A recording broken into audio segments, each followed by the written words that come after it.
Hello, I'm Ollie, and this is Criminally, where I talk about crime, pulp, horror, that kind of thing. Today, Goosebumps, gritty crime, and killer slugs. It's my weekly wrap-up.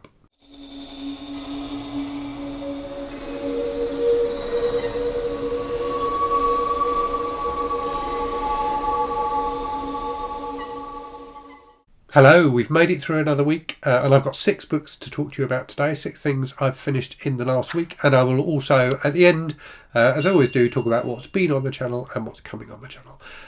Before I do that, though, let's just reflect on my Read What You Own challenge. So I was kind of wavering a bit on that. I was feeling like I might crumble, but I'm being resilient. I am continuing, and I'm now at 49 books, so I'm very nearly at halfway, So...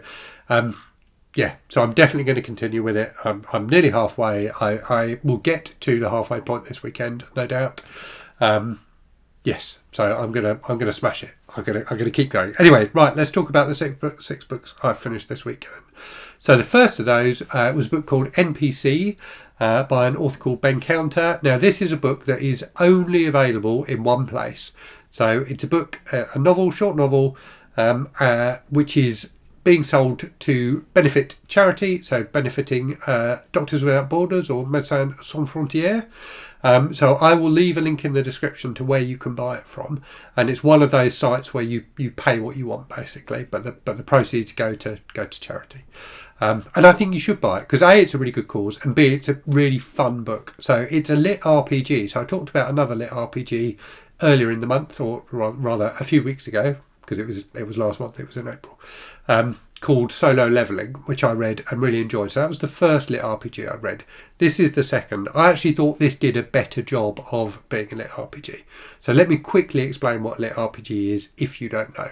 So lit RPG is basically a fantasy novel that uses like devices and like mechanics, I suppose, from role-playing games as part of its storytelling. So think of either like a tabletop role-playing game like Dungeons and Dragons, or a video role-playing game. Characters in those will have stats, so they have a stat sheet with like strength and stamina and dexterity and whatever attributes you have, and you have levels. So in role-playing games you have the concept of experience points. So you do things, you complete tasks, you defeat monsters, and you get experience points. And when you build up enough of those experience points, your level goes up, and you can improve your attributes. So lit RPGs weave all of that into their storytelling. So the characters are kind of aware of that. They're aware of that happening in the background, and they're aware that sometimes they need to make decisions about where they want to improve their strengths and things like that. They're aware of what their level is. So it's a really weird concept, if I'm honest. But I'm actually finding I really enjoy them. There's something quite satisfying about reading books that have that woven into them. And I can't quite figure out why it's as fun as it is, but I really like it. I'm definitely going to read more of them. So anyway, NPC is kind of in some ways a typical kind of fantasy type story, but with this lit RPG stuff woven into it, but really nicely done. So about this guy who is an NPC. So an NPC is a non-player character, so like a minor kind of background character in a role-playing game. But in this case, he's the central character in the book. He's got, he's in control of himself. He can choose what he does, and he gets involved in, various quests and things like that. And it was just a really, really fun read, and it takes the kind of lit RPG concept to its logical extremes, I think, in terms of, I won't spoil it, but I thought Ben Counter did some really interesting stuff with the concept, and it was a really fun read as a result. I had a genuinely good time with it, and I do recommend it. And as I say, I'll leave a link in the description to where you can buy it. After that, I read a Harlequin romance, or Mills and Boon as they are in the UK, Brace for Impact by Janice K. Johnson. So this was basically the only type of Harlequin romance I read or have read. Actually, no, I have read some Doctor ones.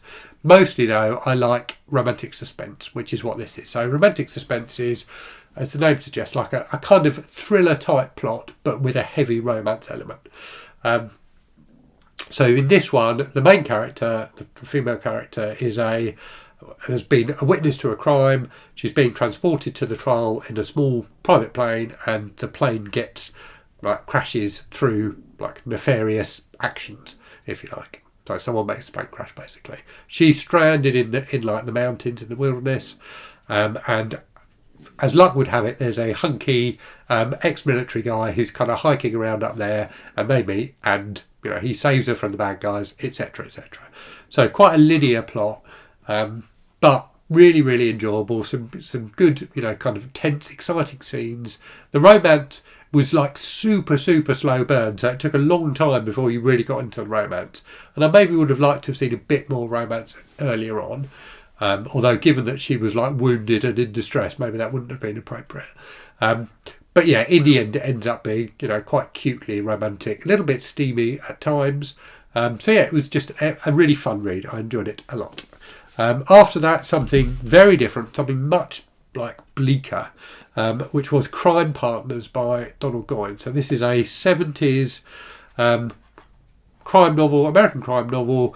Donald Goines was at some point, and it says it on the cover of this book here, the best-selling black author in America, which, given that you just don't hear his name at all anymore, is quite something. He was obviously, at one time selling a ton of books.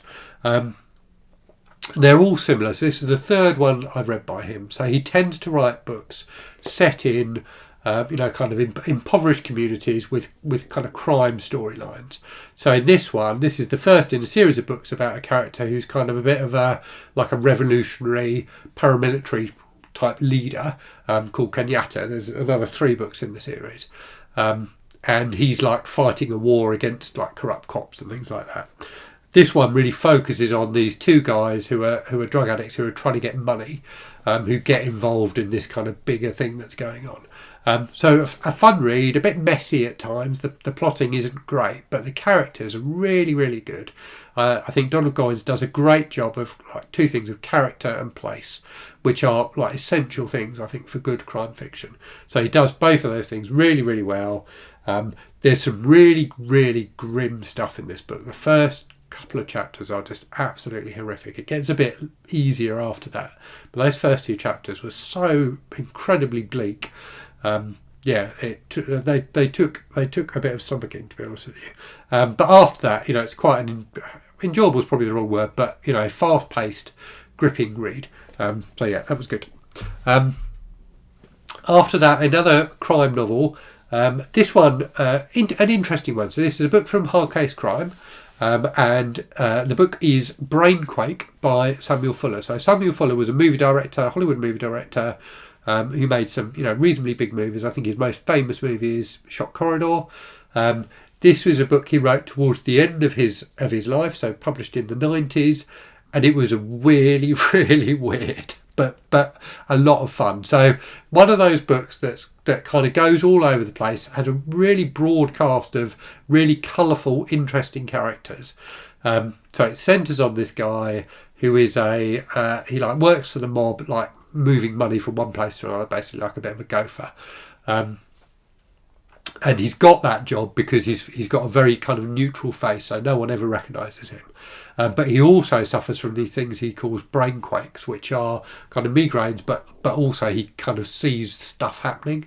He kind of has visions. And he gets involved with this woman who is trying to save, basically. She's involved in crime in various ways. So he's trying to save her. It's about their relationship and about them trying to escape everything that's going on, the kind of life of crime that they inhabit. But just had so many weird and wonderful things going on, and in particular, the opening couple of chapters, which focus on the woman who's got a baby in a pram, but someone's rigged the pram with a gun hidden inside the body of the pram that the baby triggers by playing with like a toy that's dangling in the pram. But there's also a bomb underneath the baby that will go off if the baby's taken out of the pram. It was just incredibly intense. It was like Speed, the movie, but with a pram, basically. Incredibly, incredibly intense, and such a weird concept, but done really, really effectively. It was absolutely gripping. After that, the book wasn't quite as good, but it was still really interesting. Some really cool characters, like this kind of assassin priest character who was really interesting, who came into it in the second half. So yeah, definitely a fun read. It's a book from Hard Case Crime, and there's a really good afterword from the editor-in-chief of Hard Case Crime, talking about Samuel Fuller and his career and things like that. So that in itself was worth reading as well. Right, so that was my final book that I read in April. As we move into May, I'm reading horror stuff for Horror Mayhem. So I've already ticked off a couple of prompts from the Horror Mayhem bingo board. So the first of those was Killer Animals. So I read Breeding Ground by Shaun Hutson, the second of the Slugs books. So his sequel to Slugs. Slugs is one of my favourite animal attacks books. This one, not quite as good, but still so much fun. But absolutely disgusting. I mean, it really is absolutely disgusting. So the concept of this is there's some killer slugs and they're killing people, basically. They seem to particularly enjoy killing people who've just had sex.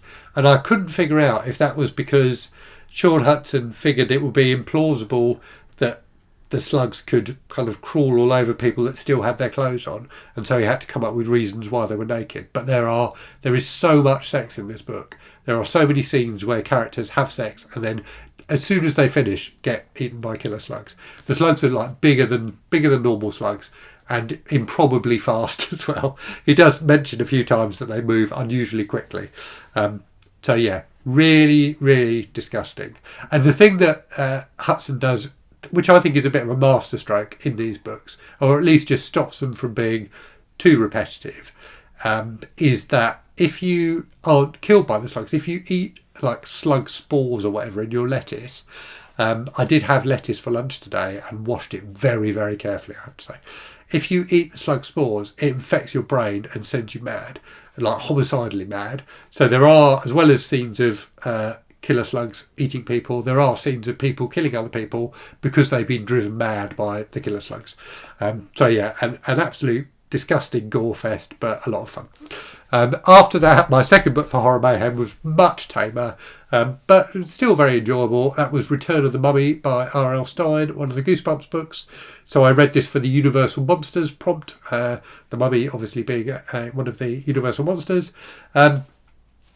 This was a Goosebumps book. It was fun, but it was, like all the other Goosebumps books. So in this one, the central character, who's an Egyptian-American boy, travels to Egypt where his uncle is an archaeologist who's investigating a pyramid and about to open up a tomb that's never been opened up before. And there's mummy-related stuff going on, as you might have guessed from the title. So yeah, it was fun. Typical Goosebumps in terms of having an improbable cliffhanger at the end of every chapter and things like that. But a fun, quick read. So in terms of what I'm currently reading then, and apologies, I didn't have the book ready. So I'm reading Flicker by Theodore Roscak, which I'm doing a buddy read of with Alex from the channel The Bookkeepers. I don't know how far that is. That far through, almost a quarter of the way through actually, or maybe a fifth of the way through. This is really good. I am really, really enjoying this a lot. So this is about a mysterious film director called Max Castle who made weird films. And so far that's all I know. It's the thing with this book is the pacing is glacial. It's really, really slow paced. In that it's so you learn right at the start that there's this weird film director called Max Castle who made some weird films, but you don't really know why they're weird. I am 130 pages through, and the main character has just for the first time watched a Max Castle film. So everything that happens in this book happens really slowly. And the reason for that is the author packs it with tons of detail about the movie industry and about particular directors and things like that. And it's really, really interesting. I'm really enjoying it. So I was a media studies student when I was at university and studied a lot of stuff about film. And it's kind of taken me back to those days. Funnily enough, it was published I think just before I started university, but early 90s, around the same time I was at uni. So yeah, really interesting discussion of different movie directors and things like that, and influences in cinema and the growth of cinema. But it's starting to get kind of creepy and weird now as well, which I appreciate. But yeah, so slow paced, really dense, but really, really enjoyable. I'm enjoying it a lot.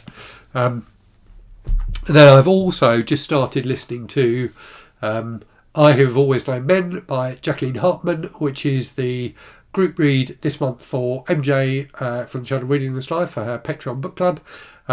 this is really good so far, and unlike the Theodore Roscak book, really fast paced in that I'm almost halfway through it so far. It's a lot shorter as well, to be fair. But yeah, fascinating book. I will almost certainly do a review of it because I think it's really, really interesting. So about a group of, I think it's 40 women who are imprisoned in a bunker. There are like groups of like men outside guarding them who they never speak to. And that's it, basically.